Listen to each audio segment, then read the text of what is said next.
Hello എല്ലാവർക്കും പുതിയൊരു വീഡിയോയിലേക്ക് സ്വാഗതം. കുറേ കാലമായില്ലേ ഒരു റെസിപ്പി വീഡിയോ ആയിട്ട് വന്നിട്ട്. അപ്പോൾ ഇതാ ഇന്നൊരു നല്ല റെസിപ്പി ആയിട്ട് വന്നിട്ടുണ്ട് കേട്ടോ.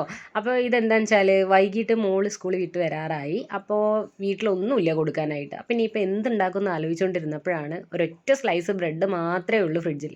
അവൾക്ക് ബ്രെഡ് ഓംലെറ്റ് ഒക്കെ ഇഷ്ടമാണ്, പക്ഷേ ഒരു സ്ലൈസ് ബ്രെഡായിട്ട് ഉണ്ടാക്കാൻ പാടാണ്. രണ്ടെണ്ണം വെച്ചിട്ടാണ് ബ്രെഡ് ഓംലെറ്റ് ഉണ്ടാക്കി കൊടുക്കാറ്. അപ്പോൾ വിചാരിച്ചു ഇന്നൊന്ന് വെറൈറ്റി ആയിട്ടുള്ള വേറെ റെസിപ്പി ആവാമെന്ന് വിചാരിച്ചിട്ട് ആ ഒരൊറ്റ സ്ലൈസ് ബ്രെഡ് വെച്ചിട്ട് ഒരു റെസിപ്പി ഉണ്ടാക്കാൻ പോവുകയാണേ. അപ്പോൾ അതിന് വേണ്ടിയിട്ട് ഞാനിതാ ഒരു ചെറിയ കഷ്ണം ഒരു സവാള അരിഞ്ഞെടുത്തിട്ടുണ്ട്. അപ്പോൾ അത് ഒരുപാടൊന്നും വേണ്ട, കാരണം ഒരു സ്ലൈസ് ബ്രെഡല്ലേ നമുക്കുള്ളൂ. അതിൻ്റെ കൂടെ ഇത്തിരി പച്ചമുളകും കൂടെ ഇഞ്ചിയും കൂടെ നമുക്ക് അരിഞ്ഞ് ചേർക്കാം. എരിവിനനുസരിച്ച് ഓരോരുത്തർക്കും വേണ്ടത്ര ചേർക്കാം കേട്ടോ. അപ്പം ഞാൻ മോൾക്ക് അത്രയ്ക്ക് അധികം എരിവ് വേണ്ട, പക്ഷെ എന്നാലും അവൾക്ക് ഈവനിങ്ങിലൊക്കെ കഴിക്കാനായിട്ട് സ്വീറ്റ് ആയിട്ടുള്ള സ്നാക്സിനേക്കാളും കൂടുതൽ ഇഷ്ടം സ്പൈസിയാണ്. അതുകൊണ്ടാണ് ഇന്ന് സ്പൈസി ആയിട്ടുള്ള ഉണ്ടാക്കാമെന്ന് വിചാരിച്ചത്. അപ്പോൾ ഇഞ്ചി നമുക്ക് ഇഷ്ടമുള്ള അത്രയൊക്കെ ചേർക്കാം. ഞാനിവിടെ ഇത്തിരിയേ ചേർത്തിട്ടുള്ളൂ. അപ്പോൾ ഇതെല്ലാം കൂടിയാണ് നമ്മൾ സ്നാക്സ് ഉണ്ടാക്കാനായിട്ട് പോകുന്നത്. സംഭവം നല്ല ടേസ്റ്റിയാണ് കേട്ടോ. ഞാൻ കഴിച്ച് നോക്കിയപ്പോഴത്തേക്കും നല്ല ടേസ്റ്റ് ആയിരുന്നു. അപ്പോൾ നമുക്ക് എങ്ങനെ റെസിപ്പി നോക്കാം കേട്ടോ. റെസിപ്പി എന്ന് പറയാനായിട്ടൊന്നുമില്ല, വളരെ സിമ്പിളാണ്. ഇതാ നമ്മൾ ആകെ ഉണ്ടായിരുന്ന ആ ഒരു സ്ലൈസ് ബ്രെഡ് ഞാൻ എടുത്തിട്ടുണ്ട്. അപ്പോൾ ഇതിലേക്ക് കുറച്ച് വെള്ളം ഒഴിച്ച് കൊടുക്കുകയാണേ, കുഴയ്ക്കാനായിട്ട് ഉള്ള ആവശ്യത്തിന്. നിങ്ങൾക്ക് അറിയാലോ, കുഴച്ച് നോക്കുമ്പോൾ എത്രയാണോ വേണ്ടത് അതിനനുസരിച്ച് ആദ്യം ഇത്തിരി ഒഴിച്ച് കൊടുത്താൽ മതി.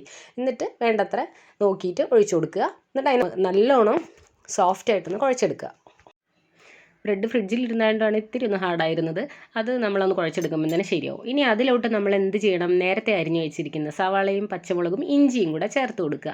എന്നിട്ട് അതിലേക്ക് കുറച്ച് സ്പൈസസ് കൂടെ ആഡ് ചെയ്യുക. അതായത് കുറച്ച് മുളക് പൊടിയും കുറച്ച് ഗരം മസാലയും കൂടെ ആഡ് ചെയ്യുന്നുണ്ട്. അതൊക്കെ ഓരോരുത്തരുടെ ടേസ്റ്റിനനുസരിച്ച് എരിവ് കൂടുതൽ വേണമെങ്കിൽ കൂടുതൽ ആഡ് ചെയ്യാം. ഞാനിപ്പോൾ ഇത്രയും മുളക് പൊടി മാത്രമേ ആഡ് ചെയ്തിട്ടുള്ളൂ.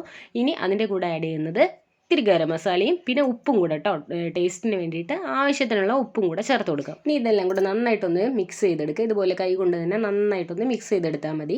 അപ്പം നമുക്ക് നല്ല ബോളാക്കാൻ പറ്റിയൊരു പരുവത്തിന് ഇത് കുഴച്ച് കിട്ടുന്നതാണ്. പിന്നെ നമുക്ക് ഇഷ്ടമുള്ള ഷേപ്പിൽ ഇതിനെ എടുക്കാം. ഇപ്പോൾ ഞാൻ ആകെ കൺഫ്യൂഷനിലായിരുന്നു, ഇനിയിപ്പോൾ ബോളാക്കി എടുക്കണോ അതുപോലെ പരത്തി എടുക്കണോ എന്നൊക്കെ ആദ്യം ഒന്ന് ചിന്തിച്ചു. പക്ഷേ കുഴപ്പമില്ല, ബോളാക്കി കഴിഞ്ഞാൽ ചിലപ്പോൾ ഉള്ളിൽ വേവാൻ ഇത്തിരി പാടായിരിക്കും തോന്നുന്നു. അപ്പോൾ ഒന്ന് പരത്തി എടുക്കുന്നതായിരിക്കും കുറച്ചുകൂടെ നല്ലത്, എങ്കിൽ പെട്ടെന്ന് തന്നെ വെന്ത് കിട്ടും. അപ്പോൾ ഞാനിതാ ഇപ്പോൾ ഇതുപോലെ ഒന്നിങ്ങനെ പരത്തിയാണ് കേട്ടോ എടുക്കുന്നത്. ഇതുപോലെ നമുക്ക് ഇതിലുള്ള എല്ലാ ബോൾസും ഇതുപോലെ പരത്തി ഒന്നെടുക്കാം.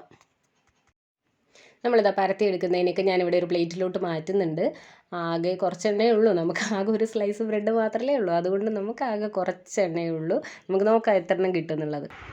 നമുക്ക് ആകെ 8 എണ്ണമാണ് കേട്ടോ കിട്ടിയിട്ടുള്ളത്. അപ്പോൾ ഇതിനെ നമുക്കിനി ഫ്രൈ ചെയ്തെടുക്കാം. അപ്പോൾ അതിന് വേണ്ടിയിട്ട് നമ്മൾ ഒരു പാനിൽ എണ്ണ ചൂടാകുമ്പോഴത്തേക്ക് എണ്ണ ഒഴിച്ചു കൊടുക്കുകയാണ്.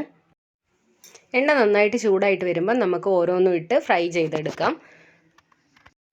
ഒരു ഭാഗം നന്നായിട്ട് ഫ്രൈ ആയാൽ അതിനൊന്ന് മറിച്ചിട്ട് കൊടുത്തിട്ട് നമുക്ക് അടുത്ത ഭാഗം കൂടെ ഫ്രൈ ചെയ്തെടുക്കാം. ഒരുപാട് സമയം കുക്കിംഗ് ടൈമൊന്നും വേണ്ട, നമുക്ക് ഒരു മീഡിയം ഫ്ലെയിമിൽ ഇട്ട് കഴിഞ്ഞാൽ പെട്ടെന്ന് തന്നെ ഇത് ഫ്രൈ ചെയ്തെടുക്കാൻ പറ്റുന്നതാണ്. ഒരു 10 മിനിറ്റ് കൊണ്ടൊക്കെ നമ്മൾ ഇതുണ്ടാക്കി തീരുന്നതാണ്.